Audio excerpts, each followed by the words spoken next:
किसी फिल्म को हाइप देना है ना तो सबसे आसान रास्ता होता है ऑलरेडी एक ऐसी फिल्म पकड़ो जिसकी फॉलोइंग सॉलिड टाइप की हो और पब्लिक को यकीन दिला दो ये नई वाली फिल्म से ना उसका कुछ तो लेना देना है बॉस। सलार का जब से अनाउंसमेंट आया हर कोई इस फिल्म में क्या होगा कैसे होगा ये सब छोड़कर केजीएफ से इसका क्या लेना देना है यही सोचता आया है। और आज फाइनली जब फिल्म का ऑफिशियल टीजर बाहर निकला तो 99% लोग बुरी तरह धोखा खा गए हैं। धोखा वो कैसे यही सोच रहे हो और समझाती हूँ। सलार के टीजर में बहुत सारी गुड न्यूज छुपी हुई है, जैसे कि ये पता चल गया कि फिल्म सिर्फ एक पार्ट में नहीं बल्कि 2 पार्ट्स में बनाई जाएगी। अभी तक ये सब कुछ सिर्फ रूमर्स पे चल रहा था, लेकिन आज टीजर में प्रशांत नील ने खुद इस पे कंफर्मेशन का ठप्पा मार दिया गुरु। दूसरी गुड न्यूज, टीजर में ही आपको सलार के यूनिवर्स के 2 बड़े बड़े कैरेक्टर्स से मिलवाया गया। प्रभास की एंट्री तो एक्सपेक्टेड थी, उनके बिना ये टीजर पॉसिबल ही नहीं होता और क्या खतरनाक डायलॉग के साथ उनको इंट्रोड्यूस किया गया। एक बात तो पक्की है, आदि पुरुष अगर प्रभास के करियर की सबसे बड़ी गलती थी तो सलार उनके फ्यूचर का सबसे बड़ा कमबैक होने वाला है। बट टीजर का असली सरप्राइज तो कोई और ही निकला। पृथ्वीराज को इतनी जल्दी पब्लिक के सामने रखा जाएगा ये बॉम्ब किसी ने आते हुए नहीं देखा था। क्योंकि ध्यान देने वाली बात है, केजीएफ यूनिवर्स में दूसरा मेन कैरेक्टर अधीरा तक पहुंचते पहुंचते हमें 2 पार्ट्स लग गए थे, तब संजय दत्त के दर्शन कराए गए थे पब्लिक को। और तीसरी गुड न्यूज, टीजर से सलार की कहानी का सबसे बड़ा हिंट भी मिल गया भैया। बड़ा बड़ा लिखा है part 1 cease fire. Cease fire क्या है? सिंपल वर्ड्स में बोलूं, 2 पार्टीज के बीच का एग्रीमेंट कि आपस में लड़ाई नहीं करेंगे। ये 2 पार्टीज कौन? जवाब टीजर ने खुद दिया, एक तरफ सलार प्रभास तो दूसरी तरफ डेंजरस पृथ्वीराज। अच्छा हाँ, शायद कुछ लोगों को पता नहीं होगा, पृथ्वीराज सलार के विलन नहीं है, ये बात उन्होंने खुद बोली थी एक इंटरव्यू में। तो चांसेस बनते हैं कि सलार और अपने दूसरे मेन कैरेक्टर आपस में लड़ते लड़ते रियलाइज करेंगे कि दुश्मनी से दोस्ती बेहतर है। इसलिए पार्ट 1 में होगा सीज फायर, लड़ाई लड़ाई माफ करो, साथ मिलकर रास्ते से मेन दुश्मन को साफ करो। अब ये मेन दुश्मन कौन है, यही सवाल सलार की दुनिया को सबसे इंटरेस्टिंग बनाता है, लेकिन इस टीजर को सबसे ज्यादा नुकसान भी पहुंचाने वाला है, क्योंकि इस सवाल के साथ ही सलार का कनेक्शन केजीएफ के साथ कहीं ना कहीं जुड़ा हुआ है, जिसको फिलहाल सलार के मेकर्स 100% छुपाने की कोशिश कर रहे हैं। डिसअपॉइंटेड, ये ओपिनियन सुन के ज्यादा चौंकेगा मत, क्योंकि लोगों की एक्सपेक्टेशन सलार के साथ बहुत ज्यादा थी। बिकॉज केजीएफ ने जितना इस फिल्म को हाइप दिलाया उससे कई ज्यादा प्रेशर भी डाल दिया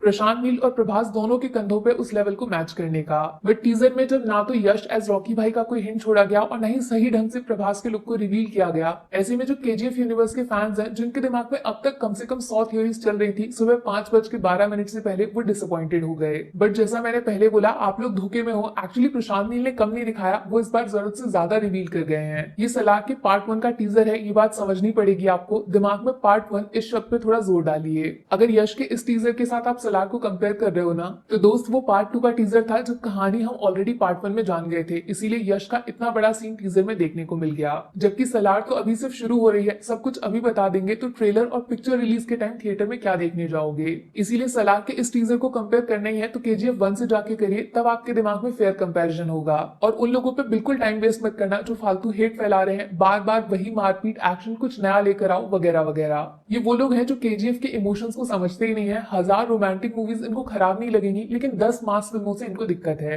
बट यस, एक बात की शिकायत तो मैं भी पक्का करूंगी, वो लोग जो ऑलरेडी केजीएफ जैसी मूवीज देखते हैं उन तक सलार का शोर आराम से पहुंच जाएगा, नो डाउट। लेकिन यहाँ पे मौका था फिल्म मेकर्स के पास यश का छोटा सा कैमियो या फिर उनकी आवाज डाल के इस टीजर को फेस्टिवल में बदलने का। लोग पागल होकर नाचते पूरे सोशल मीडिया पे और फिल्म का नाम उस न्यूट्रल ऑडियंस तक भी पहुंच जाता जिसने केजीएफ नहीं देखी इस यूनिवर्स शब्द का हल्ला सुन के। But opportunity missed. शायद मेकर्स का कोई दूसरा प्लान होगा, वो ट्रेलर तक के लिए वेट करना चाहते होंगे, उनका अपना रीजन है। अब बात करेंगे प्रभास के बारे में। सच बोलूं, मुझे दिल से बुरा लग रहा है उनके लिए जिस तरह का रिस्पॉन्स मिल रहा है सलार के टीजर को। मुझसे पूछोगे तो ओरिजिनल प्रभास वाली वाइब्स थोड़ा थोड़ा फील होने लगी है। वो बाहुबली जिसका पूरा इंडिया फैन है वो नींद से जाग उठे हैं। एक्चुअली उनके कमबैक को सेलिब्रेट करने का मौका लेकर आई है सलार और फैंस कोई चांस नहीं छोड़ेंगे इस बात को याद दिलाने में। बट केजीएफ 2 से जो कंपैरिजन किया जाएगा इस छोटे से टीजर का, वो प्रभास के कमबैक को अनफेयर तरीके से डिस्ट्रॉय करने वाला है। झूठ नहीं बोलूंगी मैं, सलार का टीजर एकदम इंटरनेशनल सिनेमा जैसी फीलिंग देता है। जबरदस्त मारधाड़ एक्शन प्लस दिमाग में बैठने वाला डायलॉग, फुल ऑफ वायलेंस और रवि बसरूद का बॉडी में खून वाइब्रेट करने वाला बीजीएम। प्रभास की सेकंड इनिंग शुरू करने के लिए इससे बेस्ट कॉम्बो कोई दूसरा नहीं हो सकता। अनडाउटेडली उनके स्टारडम का असली पावर अब दिखेगा थिएटर्स में। बट कहीं ना कहीं एक ऑनेस्ट थॉट ये भी है कि फेयर बोलो या फिर अनफेयर बोलो, एज सिनेमा लवर मेरा भी एक स्ट्रॉन्ग ओपिनियन है, इस टीजर में यश का प्रेजेंस होना बहुत जरूरी था, तभी सलार को केजीएफ से ज्यादा बड़ा बनाया जा सकता था। बट सैडली मेकर्स ये चांस लूज कर गए।